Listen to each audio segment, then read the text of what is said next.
maulan ngayon. So, yan, hindi kami makapag-swimming kasi maulan. At malakas yung alon. Yan.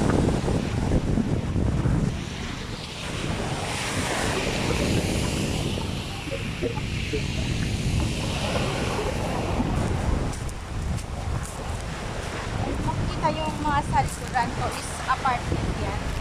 So, yung apartment namin, doon banda.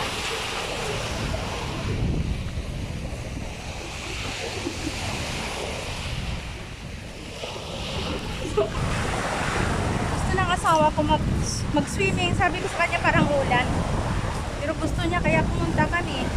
Pero hindi pa rin kami mag-swimming kasi ang lakas ng alon.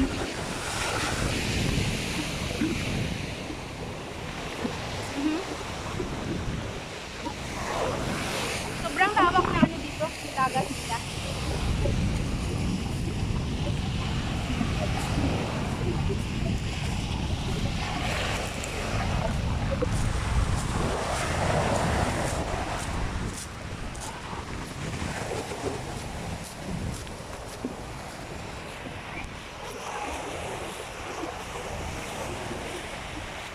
Kunti lang yung tao ngayon kasi umuulan kunti. Pero mamaya pag hindi to ulan, ang daming tao. Kaya hapon sobrang daming tao. Ayan, may naliligo pero kunti lang.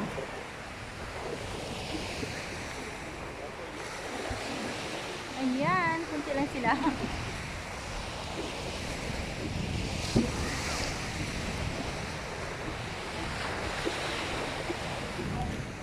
Hindi yung asawa ko.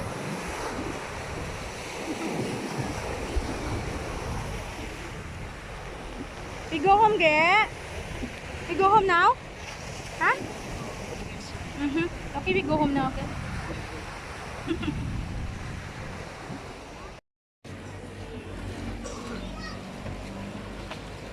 Uuwi na lang kami kasi hindi kami makapag-swim. Maulan kasi. Kunti lang ulan pero malamig pa nag-swimming.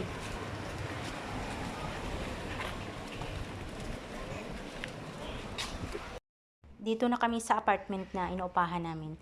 Bali na sa third floor kami, kaya makikita mo yung mga views sa labas. Ayan, mga apartment din yan, pero yung itong mataas na sa harap namin is hotel yan. Pero yung hotel hindi gaano malaki, maliit lang. May araw na kaya bumalik kami dito. So bago kami maligo, umupo muna kami, mag-relax muna. Yung iba dyan is nagsasanditin sila. Pero ako hindi ako nagsasanditin, naglagay kami dyan ng payong. May payong kami dyan para hindi gaano mainit.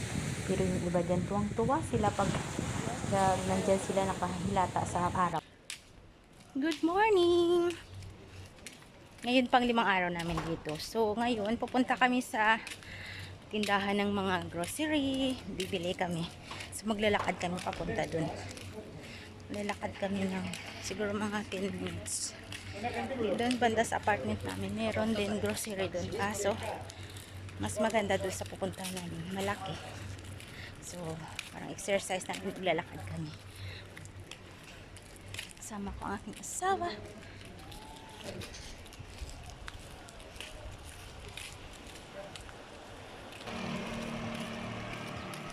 Dito ito sa gilid ng dagat. Yun yung dagat, oh. Maraming mga nagtutourist dito.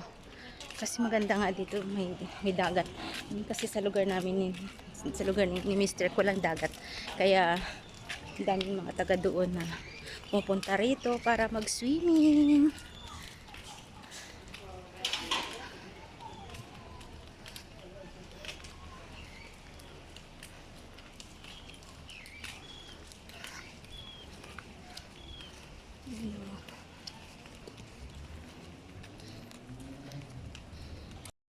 Matataas yung bundok dito. Kung makikita yun, dyan sa unahan, isa bundok yan. Matataas dito. Maganda dito kasi yung kabila is bundok. Tapos yung kabila rin is dagat. Kaya yun ang maganda dito. So mag-underpass kami ng asawa ko. Ayun na siya. Nabirakan na siya sa akin kasi ako nag-video pa. We are here now at Lidl. So dito kami sa Lidl lang. What is this, Gigi? Leptocarya. Leptocarya. Greece. Ayan. So, doon sa amin sa Serbia, may ano din doon. May noodle. Pero,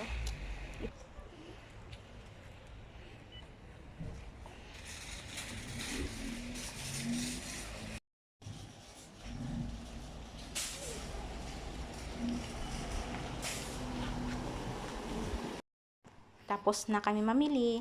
So, konti lang yung binili namin. Bali, doon kanina hindi ako nakapag-video kasi sinita ako ng security guard doon. Isa olive. This is my first time to see olive. It's olive trees.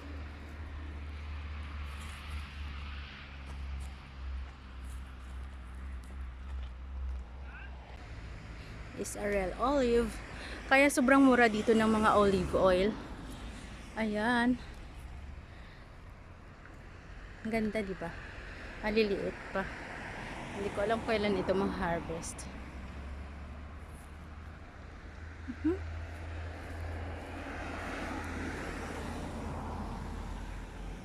Ay, ito, konti lang yung bunga. Ayan. Bumili kami ng olive oil. Yan. Sobrang mura dito.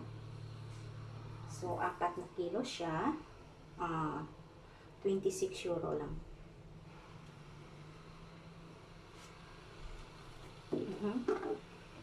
Isang lata. Ano kasi dito, madaming olive oil. Maraming olive na puno. Kaya ito. Sobrang mura. So, dalhin namin ito doon sa amin. Kasi doon sa amin, mahal.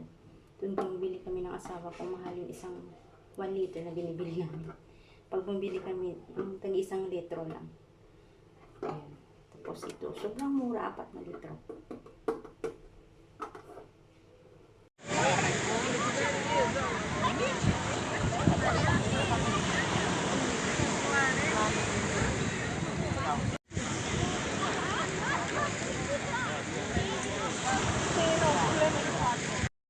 Umupo kami dito sa gilid ng dagat. Ang sarap ng hangin at saka maraming nakaupo dyan sa unahan. Tapos dito rin. Tapos ang ganda ng buwan, buong buo.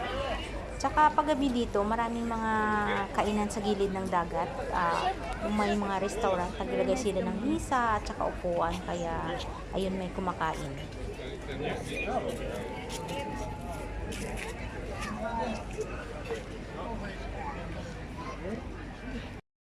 Naglakad kami ng asawa ko kasi doon sa inuupuan namin maraming nagyoyosi kaya umalis kami. So maganda dito sa part na ito, makita nyo. Diyan sa unahan din, ano din yan dagat. Ayan, kaya yung asawa ko pumunta doon. Ayan. So maganda kasi makapag-relax ka dito. Gusto ng asawa ko pupunta pa doon sa unahan kasi mahaba siya mahaba yung dagat. Kasi ako ayaw ko na pumunta doon kasi hindi maraming tao na naglalakad papunta doon. Parang natatakot ako. Sabi ko, hindi naman nakakatakot. Sabi ko, wag na doon pumani kasi kunti lang yung tao na naglalakad. Siyempre, hindi naman din sila kakilala. So, sabi ko, dito nilang kami. Kaya ito, nag-iikot-ikot kami dito. Ayan. So, kung kita nyo, mga misa yan, walang umuupo at walang kumakain. It's good there. Andito na naman kami sa dagat. Maya-maya ay maliligo na naman kami.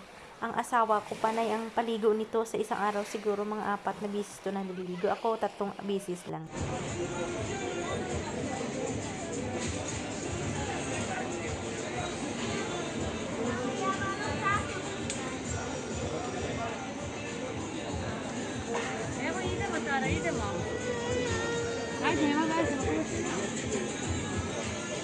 Ikot pala kami dito sa tindahan ng mga damit.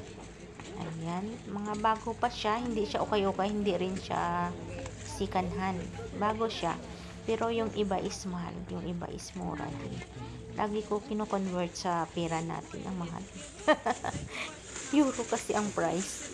Kaya ito na kami ng asawa ko, nag-ikot-ikot ng tingin-tingin. Sabi ko, wag na kami bumili, tumingin-tingin lang muna.